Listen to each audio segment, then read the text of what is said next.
Hello everyone, welcome to my channel. Please don't ask why I've been ghosting for the past year.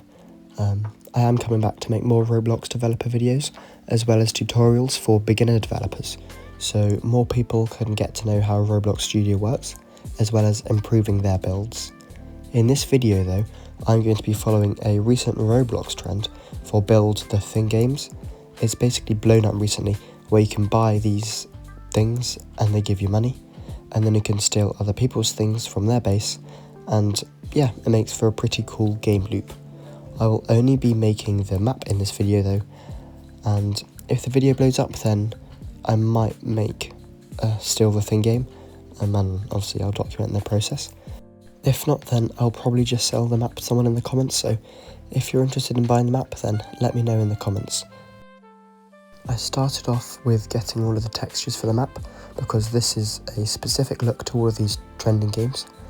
I then started placing around all the borders to stop players running off the edge, and to bring more height variation to the edge of the map. So one technique to do this effectively, which you can see I'm doing in the video, is to have the borders different heights and different rotations. I just think it makes it look a lot neater and stops the map looking too square and rigid. Once I completed the basic shape of the map, I moved on to the finer details. So I added the centre conveyor belt system, basically where the items would move down and people can buy stuff from. I also started to work on some rocks to place around the map.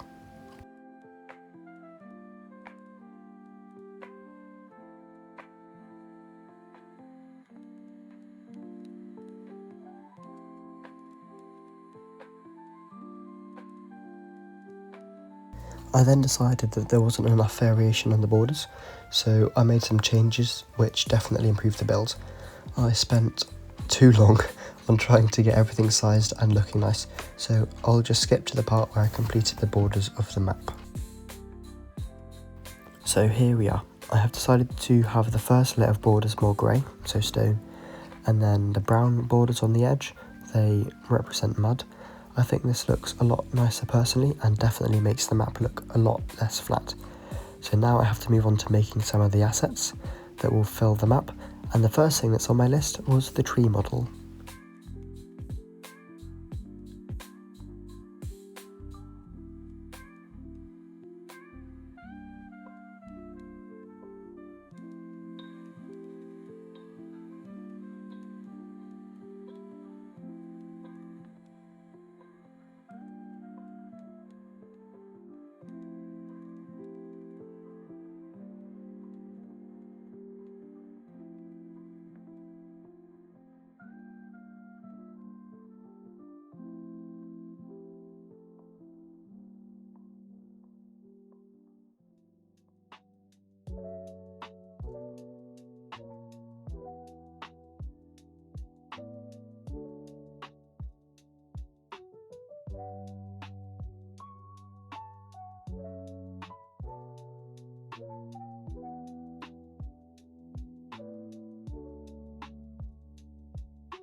I then had the job of placing them all around the map, so on the borders and then also on the grass bit where the players will be, and also where the bases will be.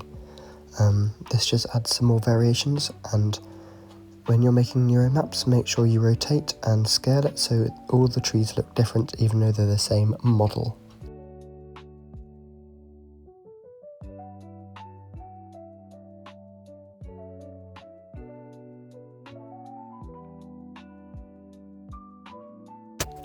I then had to move on to arguably one of the most important places of the game, the player bases. So I plan to have two variants, a 1 floor base and a 2 floor base, to allow for an opportunity to have a premium game pass with more room to keep your things. I started off with the 1 floor base first.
Once I completed the one floor base, I decided to have 2 of these on either side of the conveyor belt, so there'll be 4 of them in total, and then there'll be enough room for, on either side, having one of the larger bases with 2 floors.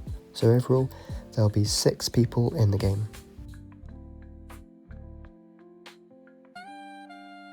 I then started work on the second base model, which is the large one, and all I did was copy the smaller base model and then add some stairs and make it the top.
Once I finished this model, I then put it onto the other side of the map, so there were 3 bases on each side.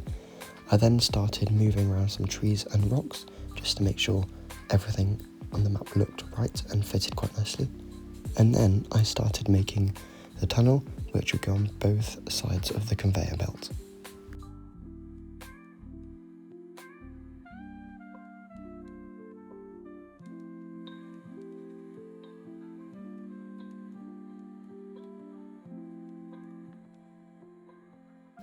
I messed around with some different designs, but in the end I decided to go for the more simple one, just because it looked better.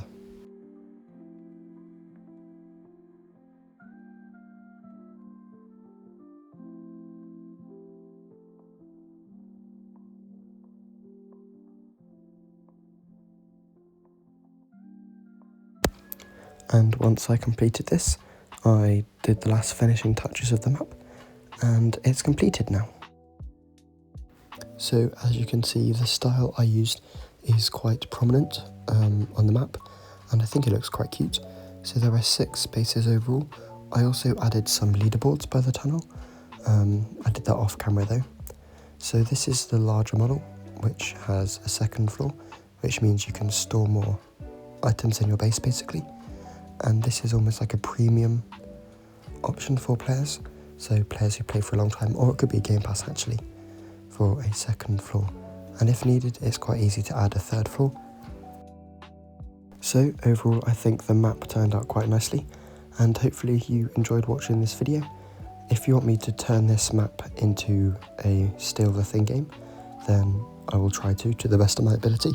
Thank you for watching, and I'll see you in the next video.